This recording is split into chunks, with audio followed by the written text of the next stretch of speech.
چلے اسی تنخواہ میں سے جب بندہ بڑے بیٹے کی شادی کر کے بہو بیاہ کے لے آئے تو پھر بھی کام چلتا ہے، اور جب اس بیٹے کو اللہ بچے عطا کر دے تو اسی گھر میں، اسی آنگن میں، اسی چھت کے نیچے کام چلتا ہے۔ تو پھر تو مان جانا کہ چلانے والا تو نہیں، چلانے والا کوئی اور ہے۔ پھر تو مان جا کے چلانے والا کوئی تو اس وقت جب تنخواہ تیری لگی تھی تو کہتا تھا ابا ابھی میری شادی نہ کر، میں بیوی کو کیسے کھلاؤں گا؟ تو وہی شخص ہے جس کی چھت کے نیچے پھر 1.5 درجن پوتے بھی پل رہے اور گزارا ان کا بھی ہو رہا ہے۔ تو رزق کا ذمہ کس کا ہے؟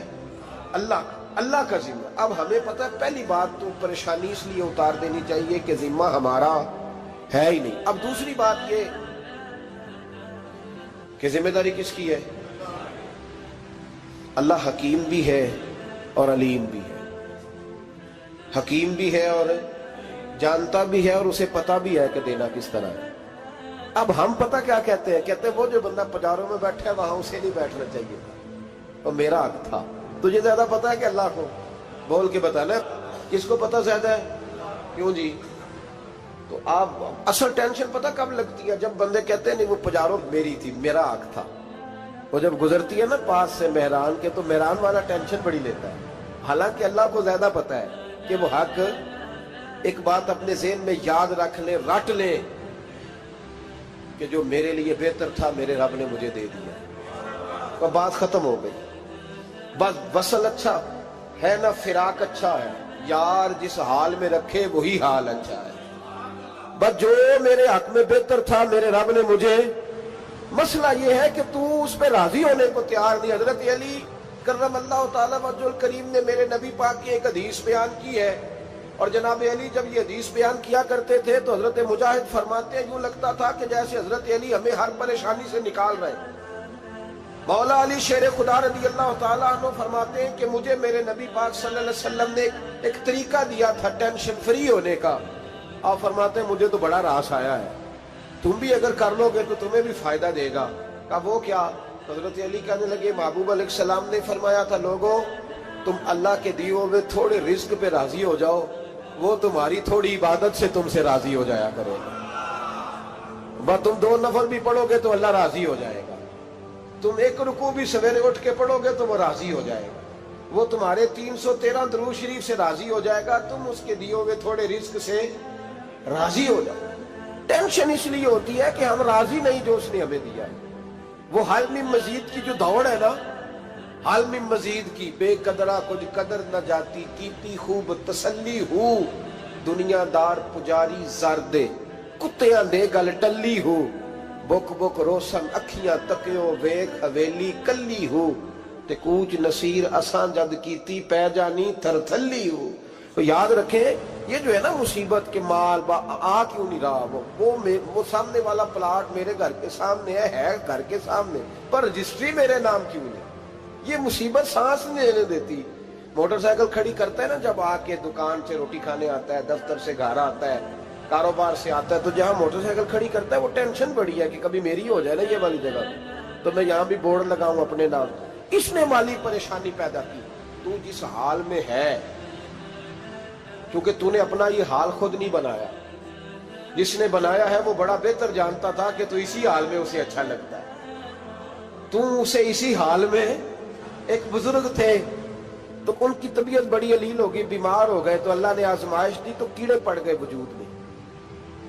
ایک کیڑا یہاں سے کھا رہا تھا، اللہ والے بڑے راضی رہتے ہیں اس کی رضا پہ، تو کیڑا یہاں کھا رہا تھا تو نیچے گر گیا، تو بابا جی نے اٹھا کے پھر وہاں رکھ لیا، کہنے لگے جب اس نے تیری ڈیوٹی مجھے کھانے کی لگائی ہے تو میں اس بات پہ راضی ہوں، تو نیچے کیوں گرتا ہے؟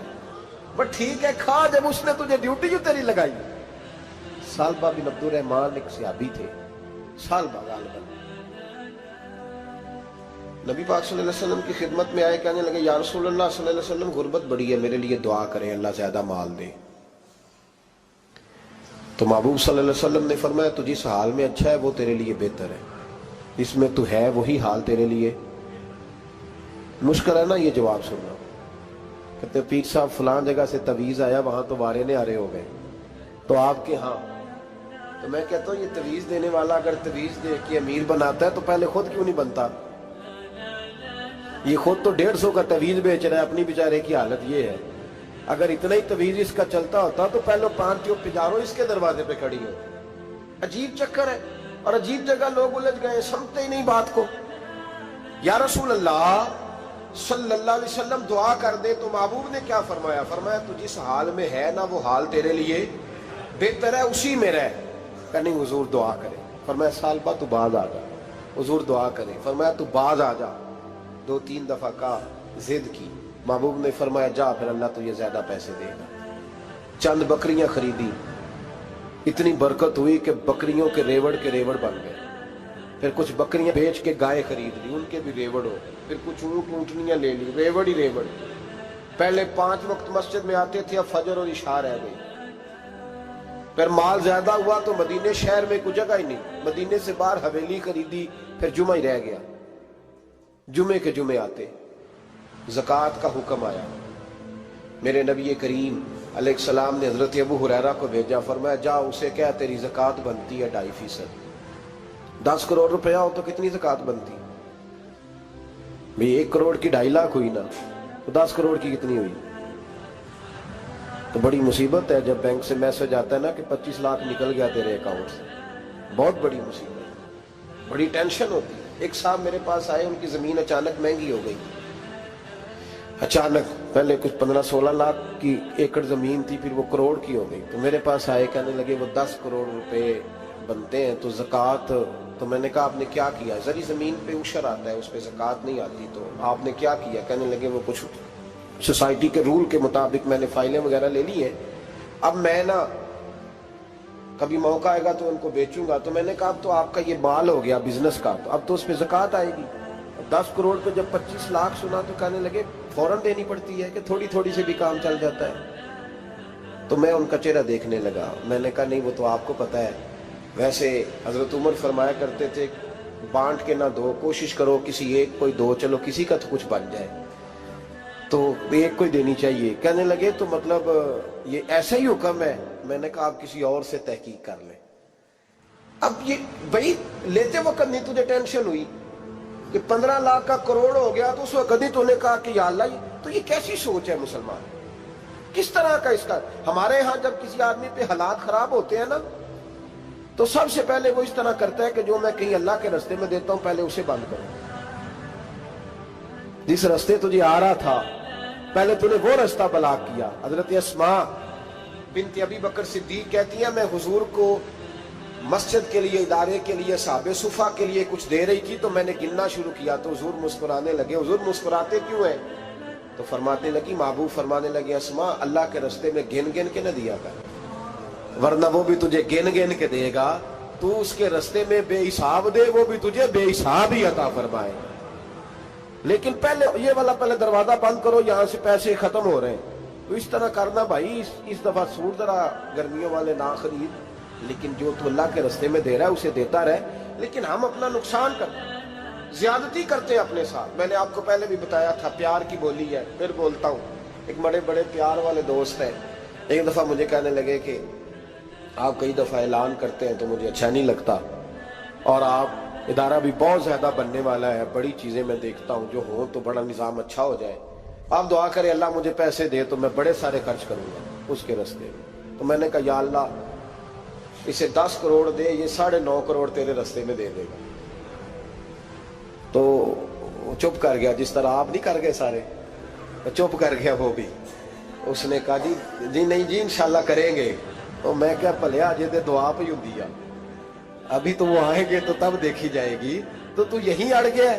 یعنی 9.5 کروڑ اللہ کے رستے میں خرچ کرنے کی دعا پہ بھی آمین کوئی نہیں کہتا کہ چلو آمین ہی کہہ دیں۔ تو میں کہا تینوں تے 50 لاکھ بچتا سی پیا، لیکن تو اس سودے پہ تیار ہے۔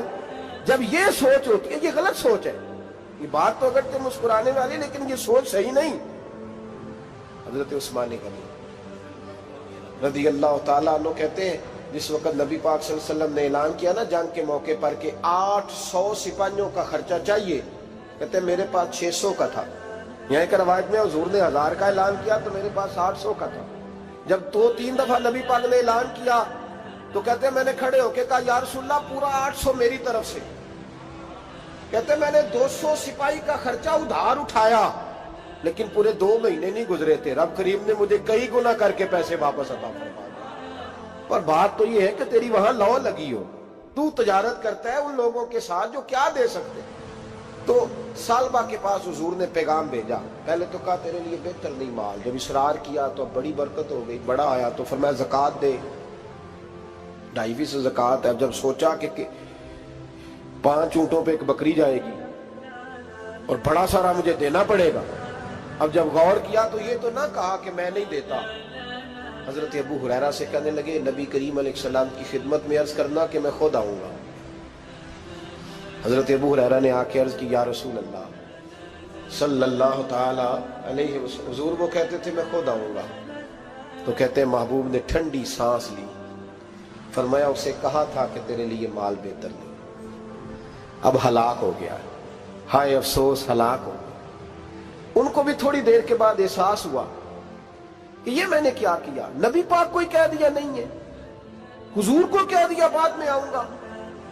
اب دوڑے آئے، عرض کی حضور میں سارا کچھ لے کے آیا ہوں، قبول کر لیں۔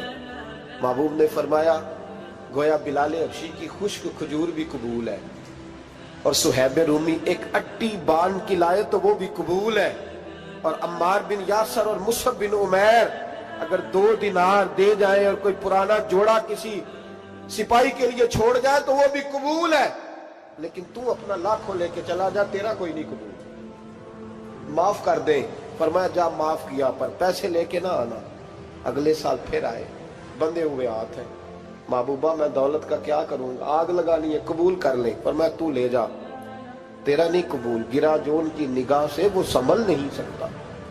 حضور نے وصال ظاہری کیا تو جناب صدیق اکبر کے پاس آئے، لاکھوں کا مال، ابو بکر قبول کر لو، تو جناب صدیق اکبر کہنے لگے اس کا کر لو جس کا نبی نے نہیں کیا، چل جا کوئی نہیں چاہیے۔ حضرت عمر کے زمانے میں قحط پڑ گیا، بارشیں نہیں ہوتی، غلہ نہیں ملتا، حالات خراب ہے، مالی طور پہ بحران آ گیا، غربتیں، مجبوریاں، تکلیفیں، آ کے روئے، عمر میرا قبول کر لو، مجھے معافی تو مل گئی تھی نا۔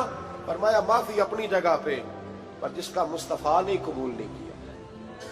بہت سارے لوگوں کو پتہ ہی نہیں کہ ان کا قبول ہی نہیں ہوا، اور وہ الجھے ہوئے، انہیں خبر ہی نہیں کہ اصل بات کیا ہے۔ فرمایا جس کا مصطفیٰ کریم نے قبول نہیں کیا، اب ہیرے اور جواہرات بھی لے کے آئے تو بھوکے مریں گے، پر اس کا قبول، اس بات پہ راضی رہو، اس حال میں اللہ نے رکھا ہوا، اس حال میں راضی رہو۔ جو مصیبت ہے نا دیکھنی کہ وہ بھی میرے پاس، تمہیں کیا پتا، کبھی پوچھ تو صحیح اس سے وہ کس مصیبت کا شکار ہے، جو مالی طور پہ بڑا امیر ہے، تو اس کی طرف دیکھ کے اپنا دل برا کرتا ہے۔ بس جس حال میں رب نے رکھا ہے اس حال میں رہ۔ حضرت عثمان غنی کے زمانے میں تو وہ وصال کر گئے، لیکن بھائی تو جس حال میں تیرا رب تجھے رکھتا ہے اس حال میں رہ، تیری مالی پریشانیاں ختم ہو جائیں۔ میں نے پہلے بھی شاید آپ کو ایک دفعہ کہا تھا، میں تعلیم سے فارغ ہوا تو میرے ایک استاد اور میرے کچھ دوست کہنے لگے افریقہ آ جائیں آپ، بھائی بہت بڑا ادارہ ہے، اس کو چلائیں، اس کو سنبھالیں۔ میری والدہ سے میں نے کہا، اس طبیعت ہوتی ہے نا انسان کی، میرا بھی دل لگ گیا۔ میری اماں پڑھی نہیں تھی لیکن اللہ نے دانائی بڑی عطا فرمائی تھی، حکمت بڑی تھی، سیانی بڑی تھی۔ تو میں نے کہا اماں جی وہ مجھے ساؤتھ افریقہ کی دعوت ہو رہی ہے تو آپ کیا کہتی ہیں؟ تو اٹھ کے میرے پاس آ گئی اور مجھے انہوں نے اپنے بازوؤں میں لے لیا، پھر میرا ماتھا چوما، کہنے لگی پتر میں تے وال بھی نہ پوٹ کے دیوا کسی نے، ہم نے دولت کا کیا کرنا، تو اللہ کا نام لے کے کہیں بیٹھ جا، رب کریم رون کے لگا دے گا، خیر ہو جائے۔ تو میرے بھائی یاد رکھیں ان چیزوں سے تھوڑا سا دیکھیں نا، قناعت کریں، جو اللہ نے دیا اس پہ راضی ہو جائے، اللہ بڑا مہربان ہے، وہ آسانیاں کر دیا کرتا ہے۔ تو یاد رکھیں میرے رسول کریم علیہ السلام نے ایک تو ہمیں درس یہ دیا ہے کہ تو سمجھ جا، قرآن نے ہمیں بتایا ہے کہ روزی تیری ذمہ داری نہیں، روزی کس کی ذمہ داری ہے؟ اللہ کی۔ اور دوسری بات یہ کہ جو اللہ نے تمہیں دیا ہے اس پہ تو راضی ہو جا، تیری مالی پریشانیاں ختم ہو جائیں۔ اور پھر حضور صلی اللہ علیہ وسلم نے فرمایا مذہبی طور پر جب دیکھو تو آگے دیکھو، اور دنیاوی طور پر جب دیکھو تو پیچھے دیکھو، پریشانی ختم ہوگی۔ مذہبی طور پر جب دیکھو، جو 5 نمازیں پڑھتا ہے وہ تہجد پڑھنے والے کو دیکھے، اور جو تہجد پڑھتا ہے وہ اشراق چاشت پڑھنے والے کو دیکھے، اور جو بندہ اشراق اور چاشت پڑھتا ہے پھر اس کو دیکھے جو سارا دن مصطفیٰ پہ درود پڑھتا ہے۔ اوپر دیکھے کہ میں نے اور نیک ہونا ہے اور نیک، اور جب مالی معاملہ ہے تو پھر نیچے دیکھ. اگر تو بیٹھا نا پجاروں پہ تو پھر ٹوڈی والے پہ نظر کر اس کا کیا حال ہے. اور اگر تو وہاں بیٹھا ہے تو دیکھ مہران والا بھی تو گاڑی چلا ہی رہا ہے. اور اگر تو وہاں ہے تو موٹر سائیکل والا دیکھ، اور تو وہاں ہے تو پھر سائیکل والے پہ نظر. اور اگر تو سائیکل والا ہے تو پیدل والے کو دیکھ. اگر تو کرائے کے مکان میں رہتا ہے تو پھر جھونپڑی والے کو دیکھ. اور اگر تو جھونپڑی میں رہتا ہے تو پھر بھی پریشان نہ ہونا. کچھ ایسے بھی ہیں جنہیں جھونپڑی بھی نصیب نہیں، جو سڑک پہ لیٹے ہوئے. اور اگر تو تندرست ہے نا تو کبھی جا کے اسپتال میں دیکھ حال کیا ہے، لوگ کس حال میں. تو ہم شکر نہیں ادا کرتے. اس کا نقصان کیا ہوتا ہے؟ نعمتیں چلی جاتی ہیں. اللہ فرماتے ہیں لَئِن شَكَرْتُمْ لَأَزِيدَنَّكُمْ، تو شکر ادا کر، میں نعمتوں میں اضافہ کر دوں. تو بھائی مالی پریشانی کا تیسرا سبب یہ ہے کہ ہم دیکھتے ہیں مالی طور پر اوپر، تو پھر ہمیں طبیعت بگڑتی ہے. اور پھر مالی پریشانیوں کے کچھ اور اسباب بھی ہیں. امام شافعی فرماتے ہیں جن گھروں میں لوگ فجر کی نماز کے وقت سوئے ہوتے ہیں ان گھروں میں رزق نہیں آتا. آپ فرماتے ہیں فجر کا وقت اللہ کے دینے کا وقت ہے، اس وقت اللہ بانٹتا ہے. حضور صلی اللہ علیہ وسلم کا فرمان ہے نا حدیث میں کہ تہجد کے وقت اللہ پہلے آسمان پہ نزول جلال فرماتا ہے جو اس کی شان کے لائق ہے تہجد کے وقت، اور وہ کہتا ہے مانگو میں تمہیں عطا کروں گا. لینے کی باری آئے تو بندہ سمیٹ سماٹ کے اندر گھس جائے. ہمارے ہاں یہ ہوتا ہے کہ عشاء کے بعد بچے بیٹھتے ہیں موبائل لے کے، تہجد کا وقت آتا ہے تو ان کی آنکھیں بند ہونی شروع ہوتی. تو لینے کے وقت تو سویا تھا، تیرا مسئلہ کیسے حل ہوگا؟ بھائی جب کوئی آدمی خیرات بانٹ رہا ہو تو جو پیالہ پیچھے کر لے اسے ملے گا؟ کہتے اس وقت آنا جب میں بانٹ رہا تھا. اب تو کدھر آ گیا ہے؟ مثال دے رہا ہوں. تو فجر کا وقت مانگنے کا ہے، تو ساری رات تو گزر گئی گیمیں کھیلتے، ٹی وی دیکھتے، اور جو لینے کا وقت تھا تو سو گیا، تو کیسے آئے گا تیرے پاس؟ تو اٹھے سویرے بندوں سے مانگ کے دیکھ لیا، بڑی عزتیں خراب ہوئی. فجر کا وقت اٹھ کے جھولی پھیلائے. میرے رسول پاک علیہ السلام فرماتے ہیں، رب فرماتے ہیں جب بندے میرے آگے جھولی پھیلاتے ہیں مجھے شرم آتی ہے. کسے چومیا یار گلاب تائیں،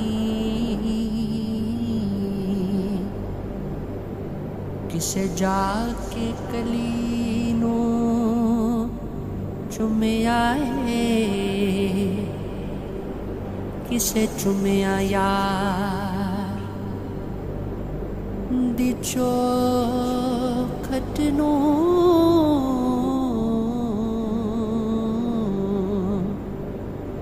کسے جا کے گلی نو چومیا ہے، کسے چومیا حاکم غوث تائیں،